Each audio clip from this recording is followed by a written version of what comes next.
Around the world, it is acknowledged that when one person presents a single olive branch to another, that this is a symbol of peace. Yet it is rare to find a story of a battle or war that has ended in such a way. However, one passionate and inspiring lady from Canberra is challenging this in the name of human rights. Judy Bamberger has travelled to Israel to work for an organisation called Rabbis for Human Rights. She has spent the last month helping Palestinians harvest their olive plantations, as they only have a limited time granted by the army to do this. Yet this is not her main reason for leaving her comfortable Western life in Canberra and journeying to a part of the world encased in conflict. Judy divulged her story as she sat out the front of Damascus Gate in Jerusalem.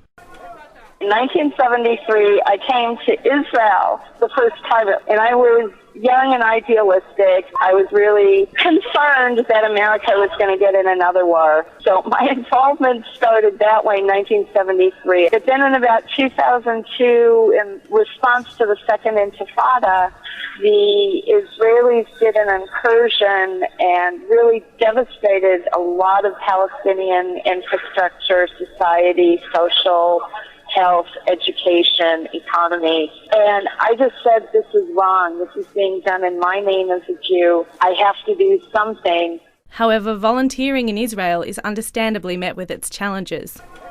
The settlers are getting far more aggressive, doing unbelievably nasty, vicious, vile things, unfortunately, in the name of Jews everywhere. And I stood up to Israeli army guys with guns trying to help about 30 young students escape from a school. Yet this has not deterred or scared Judy. Instead, it propels her, proving that the current peace process of talking is not working, and that the Australian people and government have a role to play in creating a stable and peaceful Israel. Mr. Speaker, the time for talking is past. The time for action is well upon us. I definitely believe the Australian government could have more of a role in helping build a civil society here. And Judy is not the only Australian who is opening discussion in order to achieve peace between the Israeli and Palestinian people. Vivian Portzolt, the spokesperson for the Jews Against the Occupation Sydney, feels that peace will only be achieved with the coming together of the international community.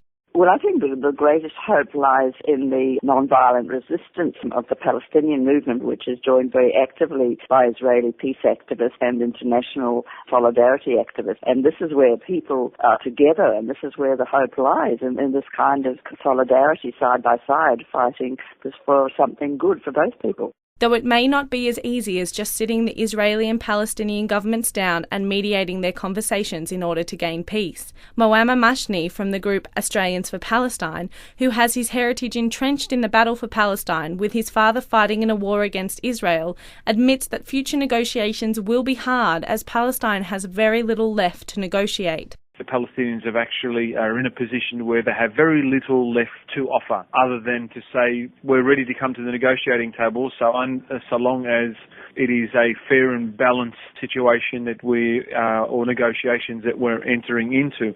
I mean, collectively, the West Bank, Gaza and East Jerusalem only make up 22% of historical Palestine. And the Palestinians for the past 3 decades have said, look, we're happy to relinquish, the other 78% if you let us build a homeland on that 22%.